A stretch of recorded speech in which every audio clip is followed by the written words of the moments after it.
আমি একটি হাদিসের কিয়দাংশ বলে মূল আলোচনায় চলে যাব, ভূমিকা বেশি নেব না। রাসূলুল্লাহ সাল্লাল্লাহু আলাইহি ওয়াসাল্লাম তিনি বলেন, আলাইকুম বিমাজালিসিল উলামা আই মাজালিসিল কুরআন। রাসূলুল্লাহ সাল্লাল্লাহু আলাইহি ওয়াসাল্লাম বলেন, অবশ্যই তোমরা উলামায়ে কেরামদের মজলিসে যাবে, কোরআনের মাহফিলে যাবে। কেন যাবে? ফাইন্নাল্লাহা তাবারাকা ওয়া তাআলা ইউহয়ী কলবাল মাইয়িতি বিনূরিল ইলম। হে দুনিয়ার মানুষেরা, গুনাহ করতে করতে তোমাদের অন্তরের মধ্যে কালো দাগ পড়ে যায়, ইবাদত তোমাদের কাছে ভালো লাগে না, গুনাহ ছাড়তে তোমাদের কাছে ভালো লাগে না। রাসূলুল্লাহ সাল্লাল্লাহু আলাইহি ওয়াসাল্লাম বলেন, যখন তোমরা কোরআনের আলোচনা শুনবে, তোমাদের মৃত অন্তরটা, গুনাহওয়ালা অন্তরটা আল্লাহ সুবহানাহু ওয়া তাআলা নূরে নূরান্বিত করে দেবে। তোমাদের অন্তরকে পুনরায় আবার ঈমানের নূরে জীবিত করে দেবে। আর জোরে বলেন। তাহলে আমরা এই যে মাহফিলের প্যান্ডেলে বসেছি, যতটুকু সময় পর্যন্ত এখানে কোরআনের মাহফিল হবে,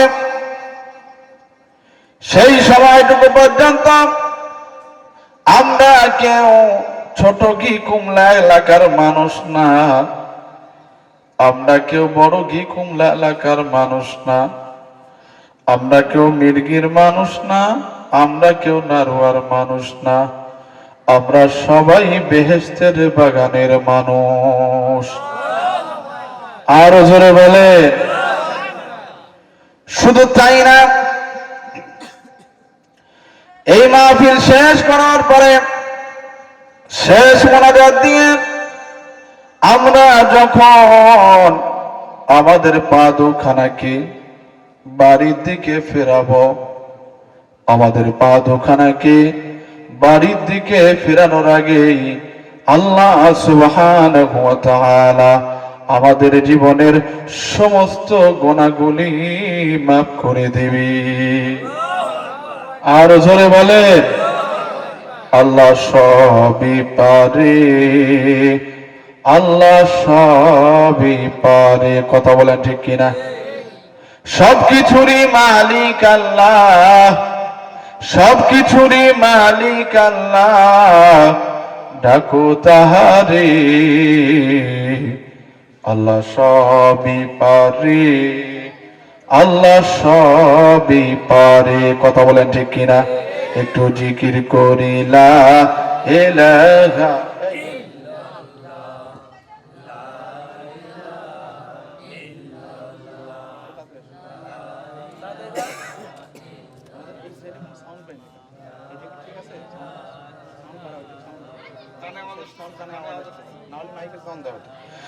লা ইলাহা ইল্লাল্লাহু মুহাম্মাদুর রাসূলুল্লাহ সাল্লাল্লাহু। আমি আপনাদের সামনে কালামে হাকিমের যেই সূরা থেকে তেলাওয়াত করেছি, সূরাটির নাম হলো সূরাতুল মুমিনুন। সূরাতুল, জোরে বলেন। এই মহাগ্রন্থ আল কোরআনের মধ্যে আল্লাহ সুবহানাহু ওয়া তাআলা কাফেরদের সম্পর্কে একটি সূরা নাযিল করেছে। সূরাটির নাম হলো সূরাতুল কাফিরুন। সূরাতুল, জোরে বলেন, সূরাতুল। আবার আল্লাহ সুবহানাহু ওয়া তাআলা যারা কাফের না, আবার যারা মুমিনও না, দোদুল্যমান অবস্থায় যারা আছে, যাদেরকে আমরা বলি মুনাফিক, আল্লাহ সুবহানাহু ওয়া তাআলা এই মহাগ্রন্থ আল কোরআনের মধ্যে তাদের সম্পর্কেও একটি সূরা নাযিল করেছে। সূরাটির নাম হলো সূরাতুল মুনাফিকুন। কথা বলেন ঠিক কিনা? মুনাফিক, আর আল্লাহ সুবহানাহু ওয়া তাআলা মুমিনদের সম্পর্কে একটি সূরা নাযিল করেছেন, যেই সূরাটির নাম হলো সূরাতুল মুমিনুন। সূরাতুল, আমরা সবাই কি জোরে বলেন কি? এই যে আল্লাহ পাক আমাদেরকে মুমিন বানিয়েছে, ঈমান দিয়ে দামি করেছে, এতে আমরা খুশি না বেজার? জোরে বলেন, খুশি না বেজার?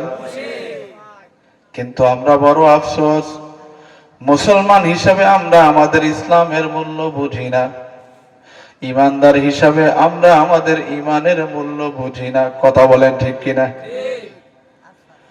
হাকিম উলামা মুজাদ্দিদ মিল্লাত শাহ আশরাফ আলী থানভী রাহমাতুল্লাহি আলাইহি তিনি উল্লেখ করেছেন, এই পৃথিবীতে আল্লাহ সুবহানাহু ওয়া তাআলা মানব জাতিকে যত নিয়ামত দান করেছেন, সব নিয়ামত হলো ক্ষণস্থায়ী নিয়ামত, সব নিয়ামত হলো সসীম নিয়ামত, সব নিয়ামত একদিন ধ্বংস হয়ে যাবে, শেষ হয়ে যাবে। একটা মাত্র নিয়ামত আল্লাহ আমাদেরকে অসীম নিয়ামত দান করেছেন, যেটার নাম হলো ঈমান। যে ঈমান আমাদের দুনিয়ায় সুখী করবে, যে ঈমান আমাদের কবরের জিন্দেগিতে আযাবে কবর থেকে বাঁচাবে, যে ঈমান আমাদের কিয়ামতের ময়দানে অনন্ত অসীম আল্লাহর জান্নাতের পথ দেখিয়ে দেবে। আরো জোরে বলে, এই সূরাতুল মুমিনুন, এই মহাগ্রন্থ আল কোরআনের 23 নম্বর সূরা। কয় নাম্বার? এই সূরাটির আয়াত সংখ্যা হলো 118টি। এই সূরাটির রুকু সংখ্যা হলো 6টি। এই সূরাটি আল্লাহ সুবহানাহু ওয়া তাআলা তিনি নাজিল করেছেন মক্কায়, নাজিল করেছেন মাক্কি জীবনের মাঝামাঝি সময়ে। এখন এই সূরার ফজিলত, গুরুত্ব কি জানার দরকার আছে না? এজন্য বলেন, উম্মুল মুমিনিন হযরত আয়েশা সিদ্দিকা রাদিয়াল্লাহু তাআলা আনহা বলেন, কয়েকজন ব্যক্তি আমার কাছে এসে বলল, হে উম্মুল মুমিনিন, রাসূলের চরিত্র কেমন, রাসূলের আদর্শ কেমন? উম্মুল মুমিনিন হযরত আয়েশা সিদ্দিকা রাদিয়াল্লাহু তাআলা আনহা বললেন, খুলুকুহু আল কুরআন, এই কোরআনই হলো রাসূলের চরিত্র। সুবহানাল্লাহ বলেন। এরপর হযরত উম্মে সালামা রাদিয়াল্লাহু তাআলা বলেন, হে দুনিয়ার মানুষেরা,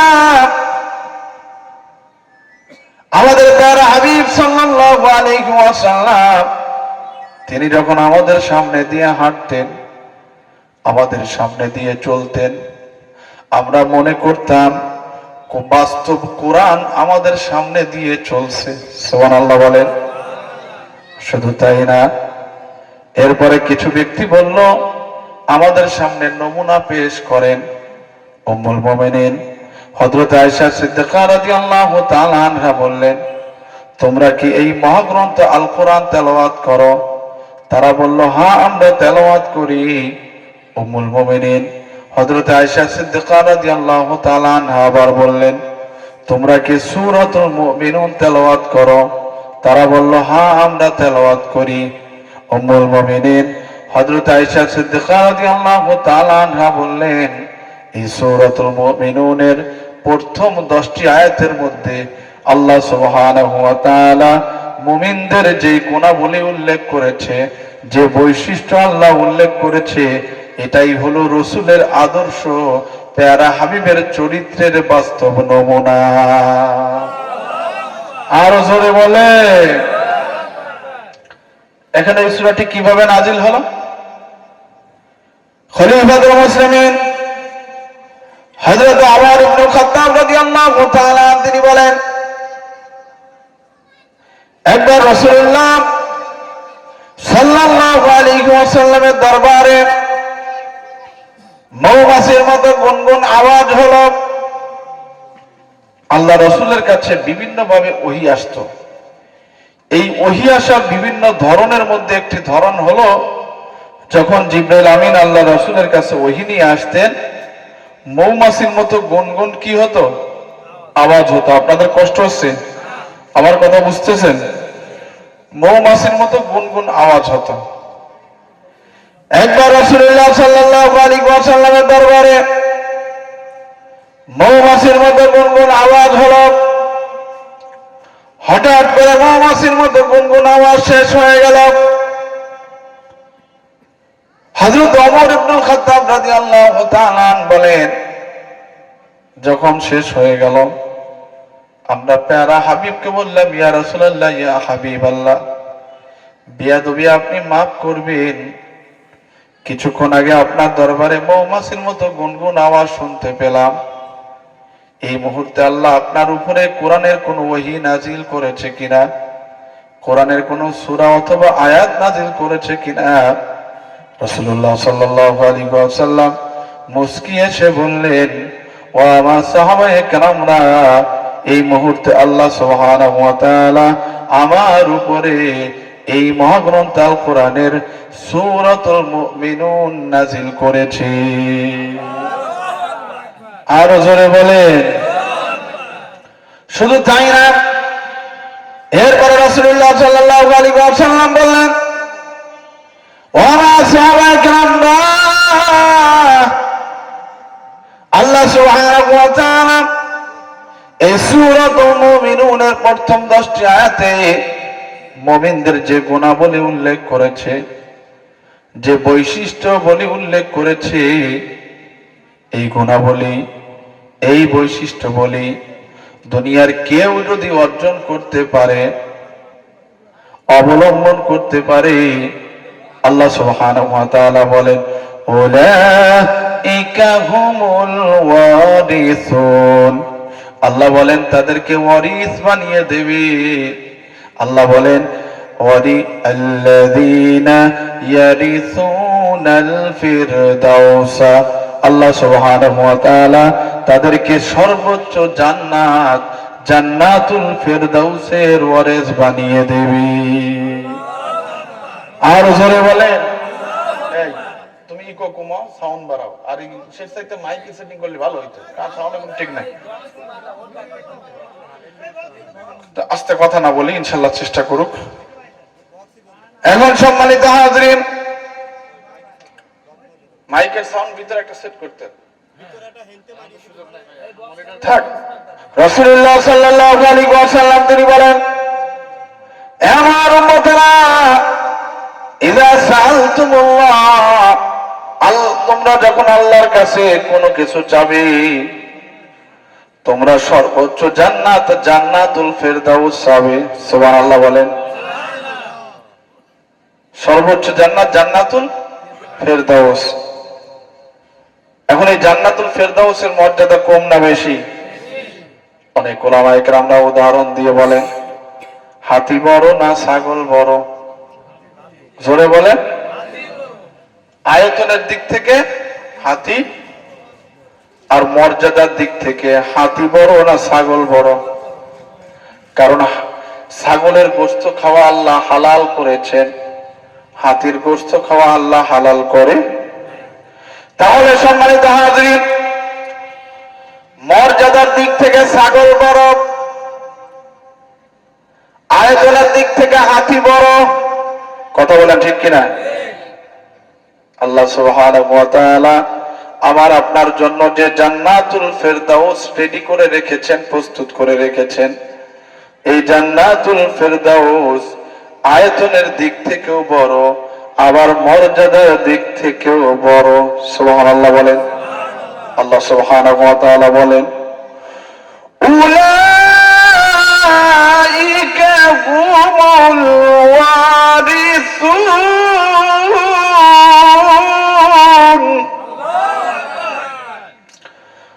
আল্লাযীনা ইয়ারিসুনাল ফিরদাউসা হুম ফিহা খালিদুন।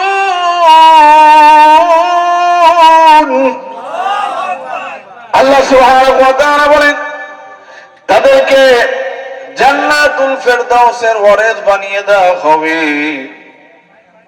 তারা জান্নাতুল ফেরদাউসে একদিন থাকবে না, 2 দিন থাকবে না, 3 দিন থাকবে না, 4 দিন থাকবে না।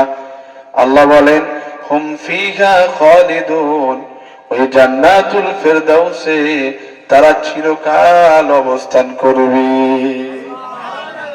আরো জোরে বলেন। এখন এই সূরার মূল আলোচনা হলো তাওহীদ, রিসালাত, আখিরাত।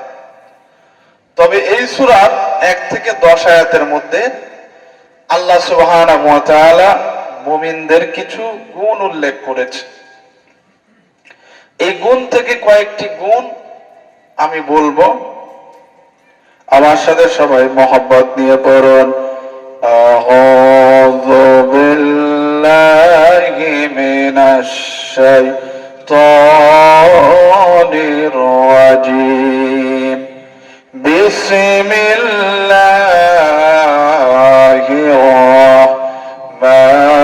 রাহমানির রাহিম। قد أفلح المؤمنون।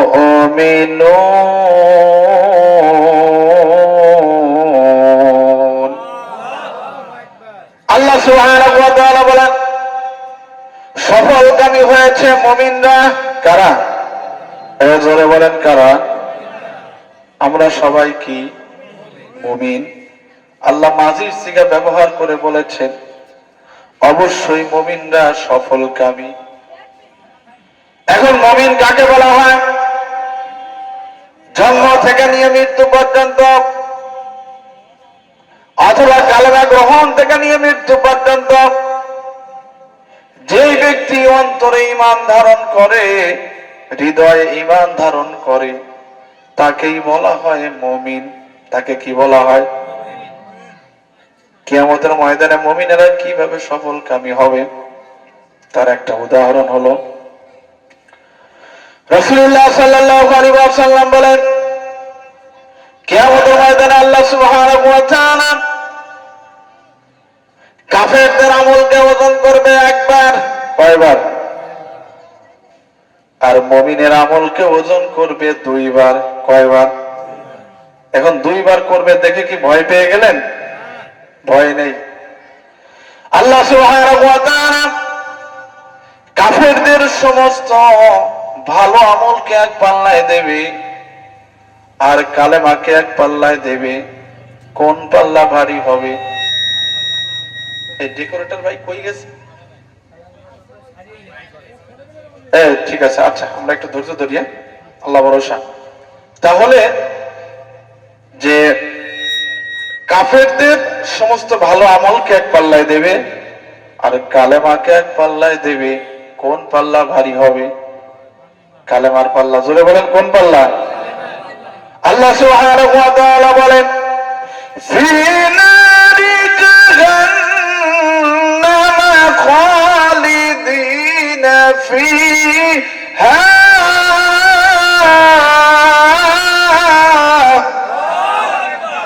আল্লাহ সুবহানাহু ওয়া তাআলা বলেন হে বেঈমান, হে কাফের, চিরস্থায়ী জাহান্নামে তুমি যাও, চিরকাল তুমি জাহান্নামে অবস্থান করো। ওই বেঈমান ডেকে বলবে আল্লাহ দুনিয়াতে এত ভালো আমল করলাম, ওই আমলের প্রতিদান কি আমরা দুনিয়ায় পাবো না? আল্লাহ বলবেন দেখো লা খলাকা ফিল আখিরাহ, কাফেরদের জন্য কিয়ামতের ময়দানে কোনো প্রতিদান থাকবে না। তাদের প্রতিদান আমি আল্লাহ দুনিয়াতেই দিয়ে দিয়েছি। কারণ রাসূলুল্লাহ সাল্লাল্লাহু আলাইহি ওয়াসাল্লাম